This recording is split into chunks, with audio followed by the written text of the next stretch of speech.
अगर नए टेक्नोलॉजी के बात अगर आता है तो हमेशा हमारे मन में अमेरिका, चाइना, जापान और जर्मनी का नाम आता है कि ये नया टेक्नोलॉजी इन देश ही बना सकते हैं और कोई देश ये टेक्नोलॉजी को बना नहीं सकता। तो दोस्तों अगर हम भारत की बात करेंगे तो भारत भी इस सब में कम नहीं है। तो अगर भारत में अगर आप देखेंगे तो अभी हम लोग के पास एक ऐसा टेक्नोलॉजी है जिस टेक्नोलॉजी को पूरी दुनिया अडॉप्ट करने पे लगा है। और दोस्तों आपके मन में ये सुन के तो सवाल आता ही होगा कि ये कौन सा टेक्नोलॉजी है जो कि भारत का ये टेक्नोलॉजी पूरी दुनिया लेने के अडॉप्शन में लगा है। तो ये टेक्नोलॉजी का नाम है यूपीआई। तो दोस्तों हम जिस यूपीआई के बारे में बात कर रहे हैं आप भी हमेशा आज यूज करते होंगे। और आपको पता है भारत में यूपीआई में दिन में 22 करोड़ रुपया से भी ज्यादा ट्रांजैक्शन होता है। तो दोस्तों 2007 से डिजिटल इंडिया ये नारा सुनने को मिल रहा था, लेकिन ये यूपीआई आने के बाद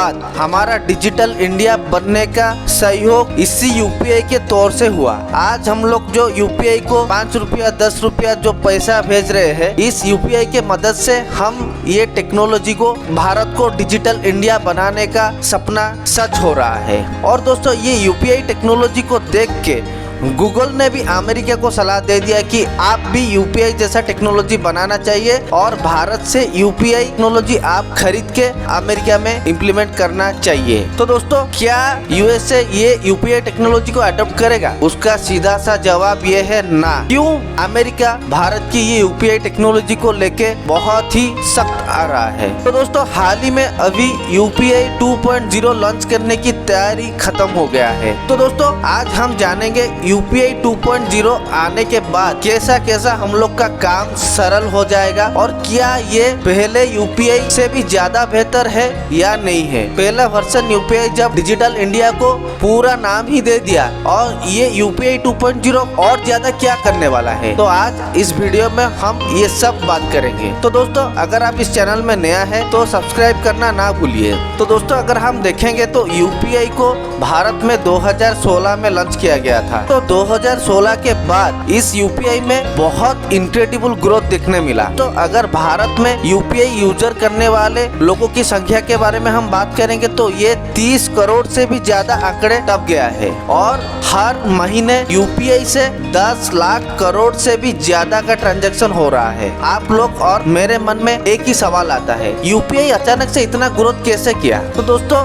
ये ग्रोथ होने के पीछे एक ही बड़ा है कारण, जो कि बैंक टू बैंक ट्रांसफर। आप जिस बैंक अकाउंट को ये ट्रांजैक्शन करेंगे और पैसा भेजेंगे, ये तुरंत ही अगले बैंक अकाउंट को ट्रांजैक्शन हो जाता है और इसके बीच कोई भी थर्ड पार्टी और एजेंट का रोल नहीं होता है। और उसके बाद अगर दूसरा पॉइंट देखेंगे तो फ्री एंड फास्ट ट्रांजैक्शन। यहाँ पर आप दिन में छोटी से लेके 1 लाख तक दिन में आप ट्रांजैक्शन पूरी फ्री में कर सकते हैं। साथ ही ये ट्रांजैक्शन पूरा होने के लिए कुछ पलक झपक के सेकंड के भर में ये काम हो जाता है। तो दोस्तों पहले क्या होता था, जब यूपीआई नहीं था तो आपको ट्रांसफर करने के लिए बैंक जाना पड़ता था। तो आपको तो पता ही है बैंक 9 से 5 तक खोला होता है। उसके बाद अगर कोई आपको पैसा अर्जेंट भेजना है तो आप अगले दिन वेट करना पड़ेगा। तो दोस्तों यूपीआई आने के बाद 24/7 आप जब चाहे जिससे चाहे जिस बैंक अकाउंट को और जिससे भी आप पैसा तुरंत भर भेज सकते हैं। तो दोस्तों ये रहा यूपीआई का पहला वाला फीचर के बारे में। तो अभी यूपीआई 2.0 आ रहा है, नया नया एडवांस टेक्नोलॉजी को अडॉप्ट करके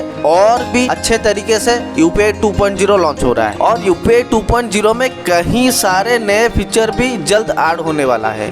और अगर यूपीआई 2.0 में फीचर देखना चाहेंगे तो पहला आता है यूपीआई लाइट, और जो कि एक वॉलेट के तरह काम करेगा। इस वॉलेट पे आप 2000 रुपया तक मैक्सिमम रख सकते हैं। यूपीआई लाइट में ये एक फायदा होगा, आप छोटे से छोटे ट्रांजैक्शन इस यूपीआई लाइट के तौर इस वॉलेट से यूज कर पाएंगे और उसका मैक्सिमम ट्रांजैक्शन लिमिट होगा 200 रुपया। तो जैसे आपको पता है यूपीआई यूज करने के लिए इंटरनेट की बहुत ही जरूरत है, वरना यूपीआई नहीं चलेगा। लेकिन यूपीआई 2.0 में आप बिना इंटरनेट सेवा के तौर आप पैसा ट्रांसफर कर सकते हैं। वाह, ये बहुत ही अच्छा फीचर है, बिना इंटरनेट पे भी आप पैसा भेज सकते हैं। तो जो कि ये एक रिवॉल्यूशनरी बदलाव है। और उसके बाद फीचर आता है यूपीआई 123।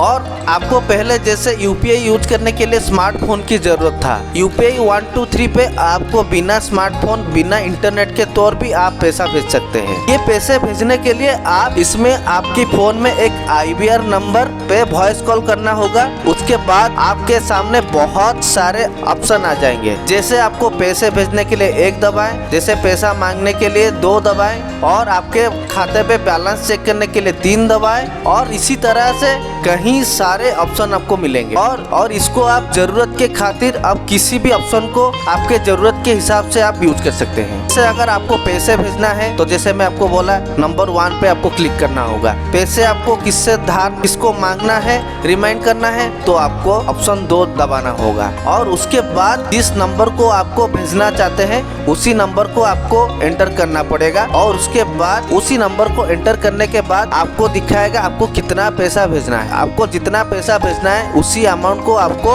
उसी बॉक्स पे मारना होगा। और उसके बाद जैसे हम यूपीआई पेमेंट भेजने के लिए पासवर्ड की जरूरत होता है, इसके तरह आपको भी यूपीआई के पिन वहां पर देना पड़ेगा कि ट्रांजैक्शन को वेरीफाई कर सके। और इस तरह आप यूपीआई पिन दबाने के बाद आपका ट्रांजैक्शन सक्सेसफुल हो जाएगा, मतलब आपका पैसा ट्रांसफर हो जाएगा। तो दोस्तों ये क्रिया इतना आसान है, कोई भी गांव का अनपढ़ व्यक्ति भी इसको इस्तेमाल कर सकता है ना बहुत लाजवाब। इसको आप एक रिवोल्यूशनरी चेंज के तौर भी मान सकते हैं। उसके बाद 3 नंबर पिक्चर पे आता है यूपीआई प्लस क्रेडिट कार्ड। तो यानी यहाँ पर अभी एक नया सिस्टम आने वाला है जहां पर हम अपने यूपीआई पे अपना क्रेडिट कार्ड भी जोड़ सकते हैं, और जहां पर पिछले यूपीआई में अपना डेबिट कार्ड और बैंक अकाउंट को जोड़ने की सेवा मिलती थी, और अब ये यूपीआई 2.0 में ये क्रेडिट कार्ड का सेवा भी आप जोड़ सकते हैं। तो दोस्तों ये रहा यूपीआई 2.0 की रिवोल्यूशनरी फीचर के बारे में। तो दोस्तों आज के वीडियो में इतना ही। वीडियो को अंत तक देखने के लिए बहुत धन्यवाद। अगर आप इस चैनल में नया है तो सब्सक्राइब जरूर कीजिए और बेल आइकन को जरूर दबाइए ताकि कुछ ऐसा नया वीडियो आ सके तो आपको नोटिफिकेशन मिलता रहेगा। धन्यवाद।